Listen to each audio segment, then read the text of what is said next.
Hello students, this is R P Verma.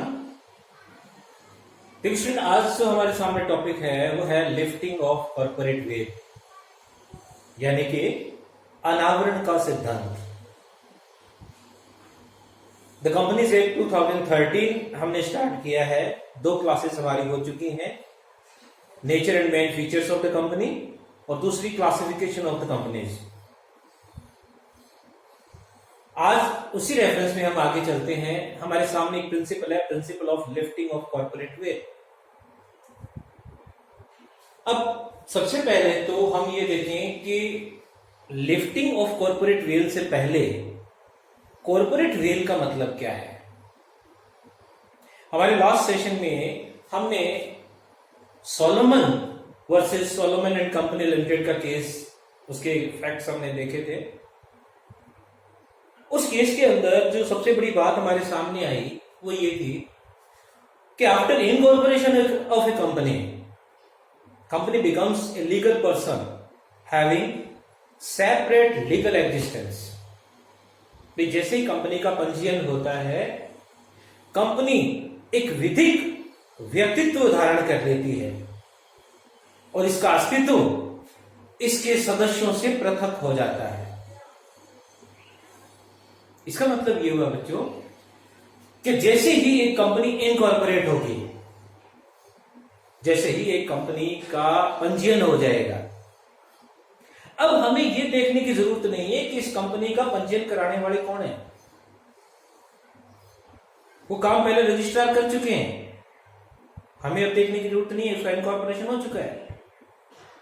हमें यह देखने की जरूरत नहीं है कि एक्चुअल में इस कंपनी के पीछे किसका माइंड चल रहा है। ये जो सिचुएशन है, this is called principle of corporate well. इसको हम बोलते हैं आवरण का सिद्धांत, जिसको सोलोमन के मामले में फर्स्ट टाइम इंट्रोड्यूस किया गया। In simple words we can say that generally there is no need to know who are the actual faces behind the company. हमें इससे कोई मतलब नहीं है to consider the company and its members together, there is no need. Company register हो चुकी है, इसके पीछे कौन लोग हैं हमें इससे कोई मतलब नहीं हुआ, क्योंकि ये जो पर्दा गिर गया है इनकॉर्पोरेशन का, हमें सिर्फ अब कंपनी देखनी है, कंपनी का नाम, कंपनी का काम, कंपनी का दाम, बस। Name and fame of the company are to be considered in general circumstances, but there may be certain circumstances when there is a need to consider the company and its members together. कभी कभी ऐसी situation आ जाती है बच्चों, जब हमें company और इसके मेंबर्स को एक साथ देखना पड़ता है। We have to find out who is actually behind the curtain, किसका दिमाग चल रहा है कंपनी के इस काम के पीछे, कौन है कंपनी के प्रमोटर्स, कौन है कंपनी के सब्सक्राइबर्स, कौन है कंपनी के होल्डर्स। जब ये सिचुएशन हमें हमारे सामने हो कि हमें कंपनी और इसके मेंबर्स को अलग अलग ना देखने के बजाय एक साथ देखना है, then it is possible only after lifting that corporate veil. तो इसका मतलब ये हुआ बच्चों, पहले आप प्रिंसिपल का मतलब समझिएगा, क्योंकि जितने भी प्रिंसिपल्स हैं हमारे कंपनी एक्ट में, जैसे अल्ट्रा वायरस का प्रिंसिपल है, डॉक्ट्रिन ऑफ इंडोर मैनेजमेंट का प्रिंसिपल है, या प्रिंसिपल ऑफ मेजोरिटी है, तो ये जितने भी प्रिंसिपल्स हैं, अगर इनका मीनिंग आपको क्लियर हो गया तो फिर कहीं प्रॉब्लम नहीं आएगी। तो इसका मतलब ये हुआ कि जब हमें कंपनी और इसके मेंबर्स को अलग अलग देखना है, मेंबर से कोई लेना देना नहीं है, then it is called principle of corporate veil. और जब हमें इन दोनों को इकट्ठा देखना है, कंपनी और इसके मेंबर्स को एक साथ देखना है, तो वो पर्दा हटेगा तभी पॉसिबल है ना। This is called principle of lifting of corporate well. अब अगर हम ग्राउंड्स की बात करें, अगर मीनिंग आपको क्लियर हो गया है तो हम ग्राउंड्स की बात करते हैं कि क्या ग्राउंड्स हो सकते हैं जब उस कर्टन को उठाने की जरूरत पड़े। तो एक बात तो मैंने आपको क्लियर कर दी कि ऐसी कोई सिचुएशन हो जाए जब हमें ये फाइंड आउट करना हो कि ये भाई कंपनी तो एक आर्टिफिशियल पर्सन है, माइंड तो डायरेक्टर्स का चल रहा है, इसके मेंबर्स का चल रहा है ना, तो जब हमें उन लोगों को सामने लेके आना है तो वो तभी पॉसिबल होएगा जब हम इस पर्दे को हटाएंगे। तो वो ग्राउंड्स क्या क्या है बच्चों? तो बहुत ही सिंपल बट इंपॉर्टेंट क्वेश्चन है आपका, लिफ्टिंग ऑफ कॉर्पोरेट वेल्थ। अब आप देखिएगा सीए स्टूडेंट्स तो इस बात पे ध्यान रखें क्योंकि जो जुडिशियल ग्राउंड्स हैं उनपे बहुत बार केस स्टडी आई हुई है। तो अब आप देखिएगा ग्राउंड्स को मैंने दो पार्ट में डिवाइड कर दिया है, एक स्टैट्यूटरी ग्राउंड्स और दूसरे जुडिशियल ग्राउंड्स। पहले इनका मतलब समझ लेते हैं। स्टैट्यूटरी ग्राउंड्स का मतलब जो आपका कानून है, देखिए ये हमारे पास कंपनीज एक्ट 2013 है। अब बच्चों इसके अंदर जितने भी प्रोविजंस दिए हुए, अगर उनमें से किसी प्रोविजन का वायलेशन होता है तो जो हमारा एनसीएलटी है, नेशनल कंपनी लॉ ट्रिब्यूनल, वो बिना मतलब किसी किंतु चिंतु परंतु के लिफ्टिंग ऑफ कॉर्पोरेट वेल कर सकता है। तो पहली बात तो ये कि जितने भी आपके कंपनी एक्ट के प्रोविजंस हैं, कोई भी काम अगर उनके अगेंस्ट हो रहे हैं तो इस बेस पे भी लिफ्टिंग ऑफ कॉर्पोरेट वेल होता है। तो ये जो ग्राउंड्स हैं आपके, these are called statutory grounds. मैंने कुछ फॉर एग्जांपल मैंने कुछ मेंशन किए हैं, जैसे सेक्शन 7 है, सेक्शन 35 है, सेक्शन 75 76 है, सेक्शन 128 है, सेक्शन 339 है, सेक्शन 241 से 246 है। ये सिर्फ फॉर एग्जांपल मैंने यहाँ पे आपको समझाने के लिए लिखे हैं, क्योंकि बहुत यहाँ पे स्टैट्यूटरी ग्राउंड में तो पूरा कंपनी एक्ट ही आ जाएगा। तो जहां जहां पनिशमेंट्स दे रखी है तो कंपनी तो एक आर्टिफिशियल पर्सन है, उसको आप जेल में थोड़ी डाल दोगे। तो इसका मतलब ये हुआ कि ऐसा भी नहीं हो सकता कि हर किसी काम के लिए पूरी की पूरी कंपनी को लायबल मान लो। कुछ तो कहीं ना कहीं कुछ लोग होंगे उसके लिए लायबल, उन लोगों को सामने लेके आना है। और ग्राउंड क्या है? स्टैट्यूटरी ग्राउंड है। तो इसका मतलब in case of violation of any of the company provisions, the tribunal can lift the corporate veil, can avoid the legal existence of the company. These are statutory grounds. तो देखिएगा one by one हमारे सामने है। पहला है हमारे सामने incorporation on false information. आपको पता है जितना जो हमारा इनकॉर्पोरेशन प्रोसेस है वो सेक्शन 7 में है और सेक्शन 9 के अंदर उसका इफेक्ट है। तो अब अगर मान लीजिए आपसे कोई ये पूछ ले कि ये कहां लिखा हुआ है कि company becomes a legal person, तो सेक्शन 9 की आप बात करोगे। सेक्शन 7 में तो आपको सारा प्रोसेस बताया हुआ है कि आपको इनकॉर्पोरेशन कैसे करना है। इनकॉर्पोरेशन की जो प्रोसेस है उस पर हम पूरा एक सेशन लगाएंगे, DIN to CIN process. CA वाले स्टूडेंट्स अच्छे से समझ सकते हैं, CS वाले अच्छे से समझ सकते हैं। डायरेक्टर आइडेंटिफिकेशन नंबर से लेके सर्टिफिकेट ऑफ इनकॉर्पोरेशन की जो प्रोसेस है वो सारी की सारी हमें समझनी है। अब सेक्शन 7 के अंदर ये आपसे कुछ इंफॉर्मेशन मांगी गई है, आपने आर्टिकल्स में क्या लिखा है, आपने मेमोरेंडम में क्या लिखा है। अब उसकी बेस पे तो कंपनी रजिस्टर होगी ना।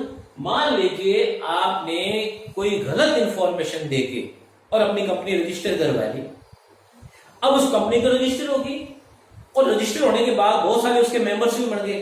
तो क्वेश्चन ये उठता है कि क्या अब सारे के सारे मेंबर्स उसके लिए लायबल हैं या उस कंपनी को ही हम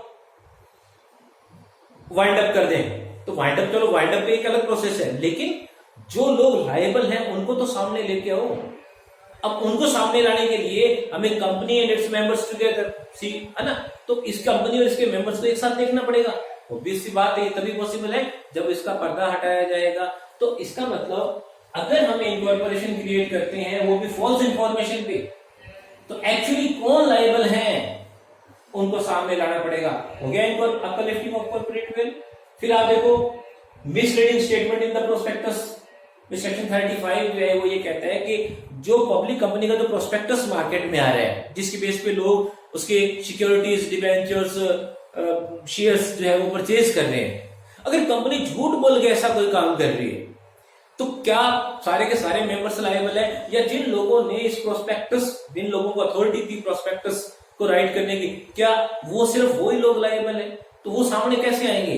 तो वो भी आपका किससे पॉसिबल है? लिफ्टिंग ऑफ कॉर्पोरेट वेल से।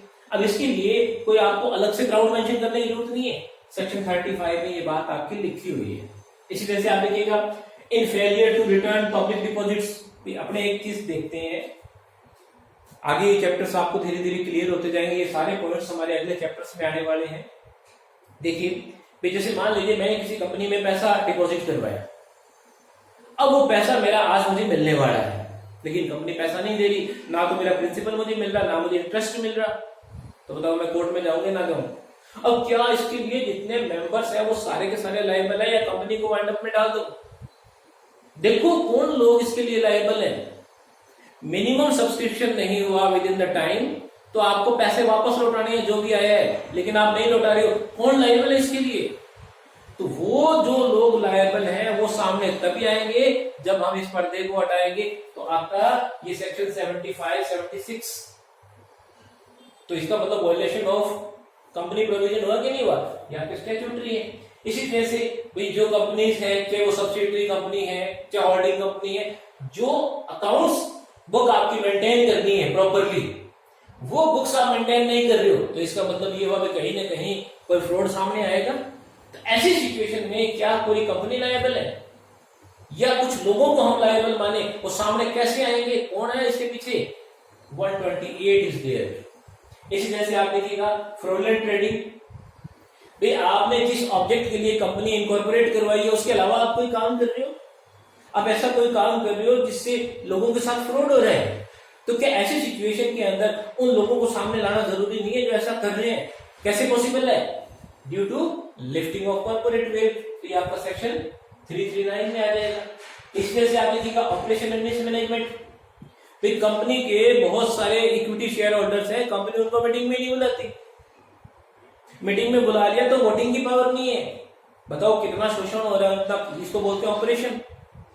तो क्या इस ऑपरेशन के लिए पूरी कंपनी लायबल है? फिर कंपनी में एक कंपनी सेक्रेटरी होना चाहिए, हमें आर्टिकल्स में लिखा हुआ है, कंपनी का खुद का सीए भी नहीं है, तो इस तरह का मिसमैनेजमेंट कब तक चलेगा? तो इसके लिए क्या पूरी कंपनी को या सारे मेंबर्स को लायबल माने? कौन है इसके पीछे? पर्दा हटाया कि नहीं हटाया तो ही सामने आएंगे। तो आपका पूरा एक चैप्टर है 241 से 246 सेक्शंस का। तो बच्चों these are statutory grounds, on the basis of these statutory grounds the tribunal is empowered to lift the corporate veil. It means the tribunal is empowered to award the legal existence of the company, and when it awards legal existence of the company, actual faces, actually who are liable, we come to know. But अगर आपको इसका meaning clear हुआ बच्चों तो फिर इनको याद करने में, इनको समझने में कोई प्रॉब्लम नहीं। अब आते हैं जुडिशियल ग्राउंड्स पे। यहां सबसे बड़ी प्रॉब्लम है कि भाई जो प्रोसेस है वो सारी की सारी कंप्लीट है, कोई भी डॉक्यूमेंट्री एविडेंस हमारे सामने ऐसा नहीं है, कोई भी ऐसा लकीना नहीं है जिससे हम ये कहें कि साहब इन्होंने किसी प्रोविजन को वायलेट किया है, लेकिन कहीं ना कहीं तो गड़बड़ है। तो क्या ऐसी सिचुएशन के अंदर भी लिफ्टिंग ऑफ कॉर्पोरेट पॉसिबल है? तो यहां पे देखिएगा लिफ्टिंग ऑफ कॉर्पोरेट वेल के जुडिशियल ग्राउंड्स। तो इन ग्राउंड्स को अगर आपको समझाना है तो जो सीए के स्टूडेंट्स या सीएस के स्टूडेंट्स हैं वो बहुत अच्छे से माइंड में बैठा लें इन चीजों को, क्योंकि यहां पे आपसे बहुत बार केस स्टडी पूछी गई है। तो मैं एक एग्जांपल लेके फिर आपके जुडिशियल ग्राउंड में आता हूं। दो बातें आपको ध्यान रखनी है बच्चों। एक तो ये कि कंपनी प्राइमा फेसाई कंपनी ने किसी भी लीगल प्रोविजन का वायलेशन नहीं किया, तो इसका मतलब स्टैट्यूटरी ग्राउंड में पॉसिबल नहीं है कि हम लिफ्टिंग ऑफ कॉर्पोरेट वेल करें। लेकिन इंटरनली कोई ऐसी प्रॉब्लम हो रही है कि इस कंपनी के मेंबर्स को सामने लाना बहुत जरूरी है।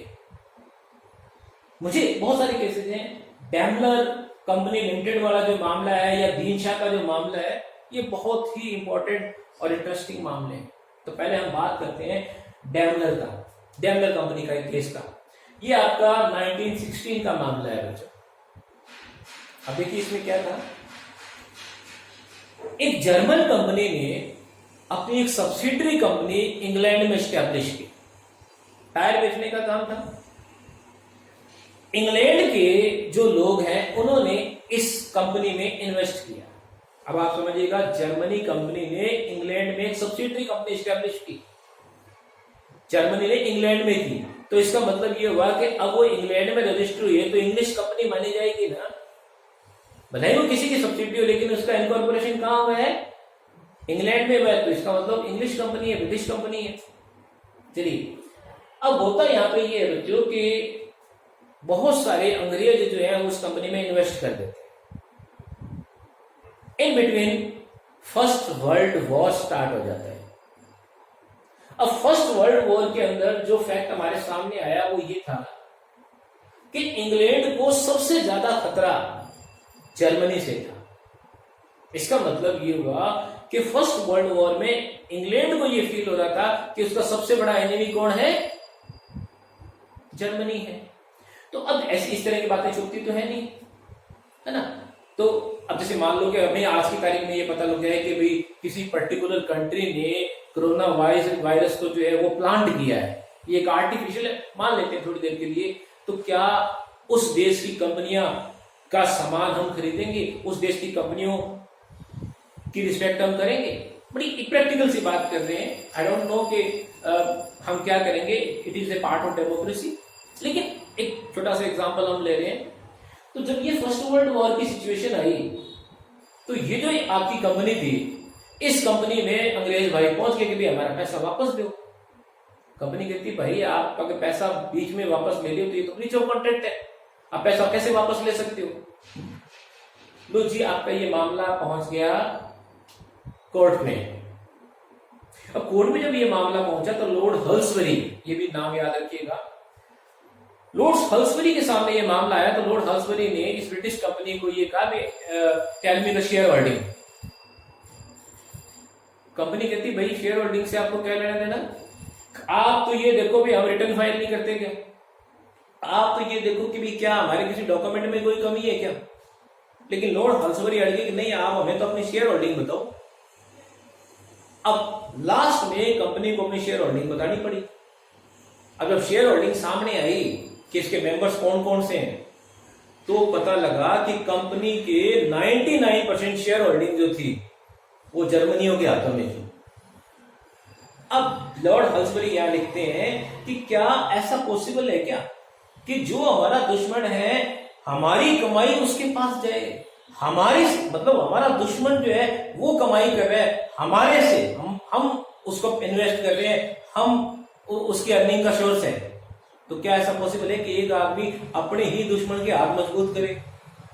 तो हल्सबरी ने क्या किया, लॉर्ड हल्सबरी ने उस कंपनी को, भले वो ब्रिटेन में रजिस्टर थी, एनिमी कंपनी डिक्लेयर कर दिया। अब देखो कागजी कार्रवाई सारी पूरी है, कोई स्टैट्यूटरी ग्राउंड ऐसा नहीं था जिसमें हम उस कंपनी की कोई कमी मान लें। बट देखो एक्चुअल में उसका नेचर क्या निकला, एनिमी। तो बच्चों इस तरह की अगर सिचुएशन आ जाए, then on the basis of these grounds lifting of corporate is possible.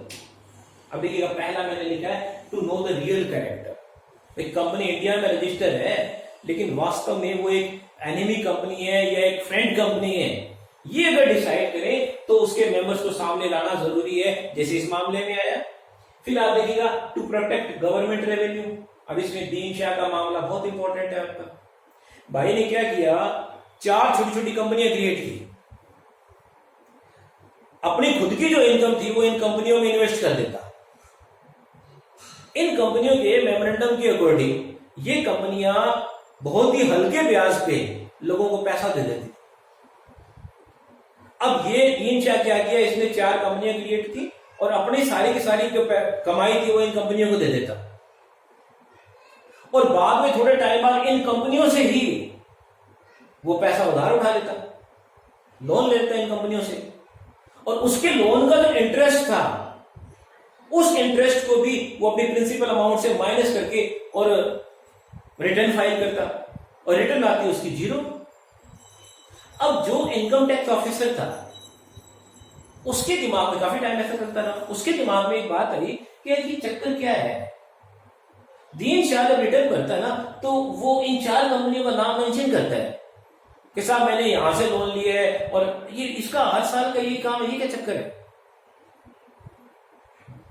जो टैक्स ऑफिसर थे उन्होंने इस बात की शिकायत की। अब ये मामला जब सामने आया तो वो जो 4 कंपनियां जिनको हमेशा दिनशा मेंशन करता था कि साहब मैंने यहां इन्वेस्ट किया है और यहां से मैंने लोन लिया है, उन कंपनियों को नोटिस दिया गया कि भाई आप अपनी शेयर होल्डिंग बताओ। अब पहले तो कंपनियों ने शेयर होल्डिंग बताने से मना कर दिया, वो कहते जी आप बताओ हमारी कमी क्या है, भाई किसने कंपनी बनाई है, क्या बनाई है, इससे आपको क्या लेना देना, क्योंकि कंपनी तो खुद एक लीगल पर्सन है, आप हमारी कंपनी की कोई कमी बताओ। लेकिन बाद में जब प्रेशराइज किया गया कंपनीज को, तो कंपनीज को अपनी शेयर होल्डिंग बतानी पड़ी। तो पता लगा कि भाई इन कंपनियों का जो 4 कंपनियों का जो चेयरपर्सन था वो कौन था, खुद दीन शाह था। दीन शाह उन कंपनियों में पैसा देता और थोड़े टाइम बाद दीन शाह उन कंपनियों से पैसा निकाल देता लोन की फॉर्म पे। तो इसका मतलब ये हुआ भाई एक्चुअली में दीन शाह की कोई पब्लिक डीलिंग नहीं थी, इसने अपने फायदे के लिए इन कंपनियों को बढ़ाया। तो कागजी कार्रवाई तो सारी पूरी थी, लेकिन उसका एक्चुअल ऑब्जेक्ट क्या था, टू अवॉइड रेवेन्यू। वो रेवेन्यू यानी कि टैक्स पे नहीं करना चाहता था। तो एक आपका ये ग्राउंड हो गया। इसलिए से देखिएगा एक company when a company is used for illegal purpose. अब देखो PNB finance limited versus SP Jain 1983 का मामला है बच्चों आपका। तो इस केस के अंदर भी क्या था, आप जिस काम के लिए आपकी इनकॉर्पोरेट हुई है कंपनी, अगर उसके अलावा आप कोई काम कर रहे हो तो यहां पे देखिएगा, यहां पे इलीगल पर्पस का जो मीनिंग है वो बहुत वाइड है। अपन जब अल्ट्रा वायरस पढ़ेंगे तो ये चीज आपको अच्छे से क्लियर हो जाएगी।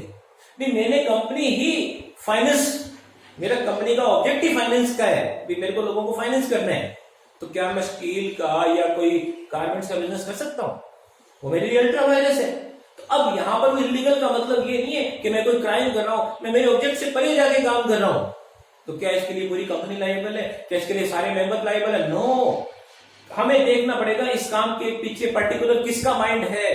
तो ये तभी पॉसिबल है जब आप लिफ्टिंग ऑफ कॉर्पोरेट वेल करें। तो काम आपने कागजी कार्रवाई तो सारी पूरी की है, लीगली आप कहीं भी कोई लकीना नहीं है, लेकिन फिर भी कहीं ना कहीं कोई प्रॉब्लम है, उस चीज को क्लियर करने के लिए मेंबर्स को सामने लाना जरूरी है। फिर आप देखिएगा to punish for contempt of court. अब इसके अंदर ज्योति लिमिटेड वर्सेस कमलजीत का मामला, ये बड़ा इंटरेस्टिंग मामला है, केस स्टडी भी इस पे आ चुकी है। एक्स और वाई 2 लोग हैं, उन्होंने जेड को एक प्रॉपर्टी सेल की थी। एक्स और वाई की अपनी फॉर्म्स थी और उन्होंने दोनों ने मिलकर जेड को एक प्रॉपर्टी सेल की। अब जेड ने पे तो कर दिया, लेकिन जेड के नाम रजिस्ट्री नहीं हुई, लास्ट में जेड को कोर्ट में जाना पड़ा। और यहां पर जो जजमेंट आया वो जेड की फेवर में आया। इधर एक्स वाई ने क्या किया, एक प्राइवेट कंपनी क्रिएट कर दी और वो जो प्रॉपर्टी जो जेड को बेची थी उस कंपनी को उन्होंने डिलीवर कर दी, ट्रांसफर कर दी। अब देखो वो जो नई कंपनी थी उसका एक्चुअल में जब लिफ्टिंग ऑफ कॉर्पोरेट वेल हुआ तो पता लगा कि इस कंपनी के एक चेयरमैन जो है वो एक्स है और जो एमडी है वो वाई है। तो एक्स और वाई उस कंपनी को बढ़ा रहे हैं और कोई काम धंधा इनका है नहीं है। मेन इसका क्या था पर्पस, कि वो प्रॉपर्टी जेड को ना मिले। तो इसका मतलब उन्होंने कहीं ना कहीं कोर्ट का जो जजमेंट आया था उसकी बात को मानने से इनकार किया उन्होंने। तो देखिएगा to punish for contempt of court. तो एक्चुअली में अब भाई वो कंपनी जो आपकी क्रिएट हुई है नई, वो कंपनी तो ये कह रही है कि भाई हमें इससे क्या मतलब, आपने एक्स और वाई के खिलाफ जजमेंट दिए तो प्रॉपर्टी आप उनसे लो। कंपनी कह रही है मेरी थोड़ी प्रॉपर्टी लोगे क्योंकि मैं कोई पार्टी थोड़ी हूं। लेकिन एक्चुअल में कंपनी के पीछे चेहरे किसके थे, एक्स और वाई के। इसके बाद में आप देखिएगा अगर कोई कंपनी एक एजेंट की तरह काम कर रही है, यहाँ पे वही सब्सिडरी कंपनी की बात आपकी आ गई, तो इसमें एक बड़ा अच्छा मामला है एफडी फिल्म्स लिमिटेड का। इस मामले में क्या था बच्चों की, एक अमेरिकन कंपनी जो है उसने अपनी एक सब्सिडरी कंपनी क्रिएट की। अमेरिकन कंपनी जो है वो एक फिल्म इंट्रोड्यूस करना चाहती थी, तो उसने क्या किया, ब्रिटेन के अंदर एक कंपनी क्रिएट की और उस कंपनी के थ्रू जो है वो उसने अपनी फिल्म कंप्लीट की। अब ये प्रॉब्लम एक्चुअल क्या थी कि अगर कोई फॉरेन कंपनी इस तरह का काम कर रही है तो उसको टैक्स बहुत ज्यादा पे करने पड़ेंगे, बहुत सारी फॉर्मेलिटीज उसको पे करनी पड़ेगी। तो उन्होंने वो काम बाहर के बजाय यहाँ आके उन्होंने वो काम किया और यहाँ पे उस काम के लिए उन्होंने एक नई कंपनी क्रिएट कर ली। अब इस चीज पे क्वेश्चन मार्क राइज हुआ, लेकिन ये तो सब कुछ सही है, पर इस चीज पे क्वेश्चन मार्क राइज हुआ कि भाई ये जो कंपनी है, जिस कंपनी ने ये फिल्म बनाई है, मानसून नाम की कोई फिल्म थी, जिस कंपनी ने ये फिल्म बनाई है, एक्चुअली में इसके कंपनी के अगर अपन इसका डिस्क्रिप्शन देखें इस फिल्म के अंदर कि कंपनी के पीछे प्रोड्यूसर्स कौन है, तो जो नाम लिखा हुआ है एक्चुअल में उस नाम के हिसाब से अगर देखें तो जो अर्निंग है वो तो आपकी बाहर अमेरिका में जा रही है। फिर वही सिचुएशन क्रिएट हुई, उस कंपनी को कहा गया भी आप हमें शेयर होल्डिंग बताओ, और जब शेयर होल्डिंग आई तो पता लगा कि 90+ शेयर होल्डिंग तो किसकी थी, अमेरिकन कंपनी की थी। तो इसका मतलब अमेरिकन कंपनी ने यहां पे खुद काम ना करके सिर्फ अपनी एक एजेंट कंपनी क्रिएट कर दी। पर्पस क्या था, ताकि उसको टैक्स पे ना करना पड़े, है ना, फॉर्मेलिटी से बच जाए। अगर इन चीजों को हम परमिट करें तो जो हमारी गवर्नमेंट है उसको टैक्स का नुकसान है कि नहीं। तो बच्चों सिंपल सी बात आपकी ये है कि अगर कोई स्टैट्यूटरी प्रोविजन है उसका अगर वायलेशन हो रहा है तो लिफ्टिंग ऑफ कॉर्पोरेट पॉसिबल है। स्टैट्यूटरी प्रोविजन आपका कोई वायलेट नहीं हो रहा, लेकिन आपका एक्चुअल ऑब्जेक्ट कुछ अलग है, which cannot be considered lawful। Actually आपका जो नेचर है वो कुछ हटके है, अलग है, which cannot be considered constitutional। In certain circumstances, in these circumstances, curtain veil may be lifted by the tribunal, by the law।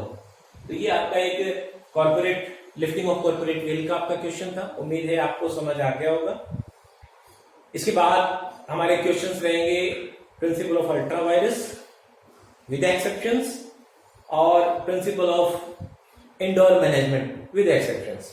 इसमें कोई भी डाउट है तो आप प्लीज मुझे मैसेज कर सकते हैं। मैं आरपी वर्मा, असिस्टेंट प्रोफेसर सेठ GL Bihani, SD law college, Shri Ganganagar. Thank you students.